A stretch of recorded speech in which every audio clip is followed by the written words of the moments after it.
அனைவருக்கும் வணக்கம். நான் பிரபாகர் ஜோதிடர். ஓம் சிவாய் நமக. திருச்சிற்றம்பலம். நமசிவாய வாழ்க. வாழ்க வளமுடன். இப்போ நான் என்ன சொல்ல போகிறேன்னா, ஒருவருக்கு இந்த மாரக அமைப்பை பற்றி சொல்கிறேன், கருத்தில் கொள்ளுங்க. மாரகன்னா இந்த மண்ணை விட்டு மறையிற அமைப்பு. இது தெரிஞ்சு வச்சுக்கிறது நல்லது. விழிப்புணர்வோடு இருக்கலாம், அதில் பாதகத்தை செய்யும். இப்போ ஒரு ஜாதகத்தில் லான் போட்டிருக்க லக்கணம் அங்கேருந்து 4, 7, 5 இந்த இடங்களில் தாய்க்கும், 6, 8 இடங்கள் தந்தைக்கும், 5, 11ஆம் இடங்கள் சகோதரருக்கும், 2, 7 ஜாதகருக்கும் மார்க்கத்தை ஏற்படுத்தக்கூடியவை. கருத்தில் கொள்ளுங்கள். மேற்கண்ட ஸ்தானத்தில் அதிபதிகள் தங்களது திசை புத்தி அந்தரங்க காலத்தில் ஜாதகருக்கு மார்க்கத்தை ஏற்படுத்துவார்கள் அல்லது மாரகத்துக்கு ஒப்பான கண்டத்தை கொடுப்பார்கள்.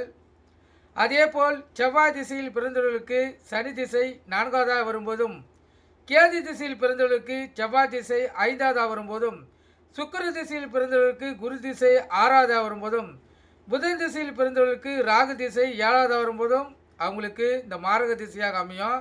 கவனமாக இருக்கணும். அதே போல் ஒருவருக்கு 6, 8, 12ஆம் மதிப்புகளும் மாரகம் செய்வது உண்டு.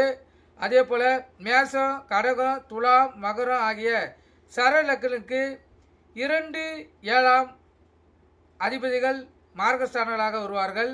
அதே போல் ரிஷபம், சிம்மம், விருச்சிகம், கும்பம் ஆகிய ஸ்திர லக்னங்களுக்கு 3, 8ஆம் அதிபதிகள் மாரகராக வருவார்கள்.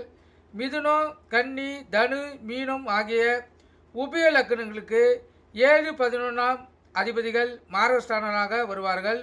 ஒருவருக்கு 8ஆம் இடம் சரமாகினால் பூரண வயது 8ஆம்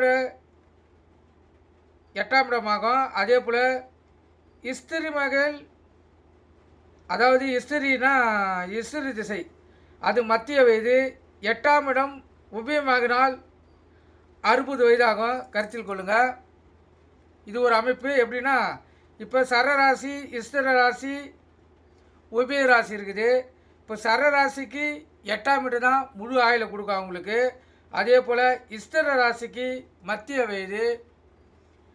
வயதுனா 45 வயது அந்த 8ஆம் இடம் கொடுக்கும். அதே போல் உபய ராசிக்கு 60 வயதை கொடுக்கும். அந்த 8ஆம் இடத்தில் எந்த கிரகங்களும் இல்லைன்னா பிரச்சனை இல்லை. கிரகங்கள் 8ஆம் இடத்தில் இருந்தால் அதன் அடிப்படையிலே ஆயுள் நிர்ணயிக்கப்படும். கருத்துக்கள் பயன்பெறுக. நன்றி, வணக்கம். வாழ்க வளமுடன்.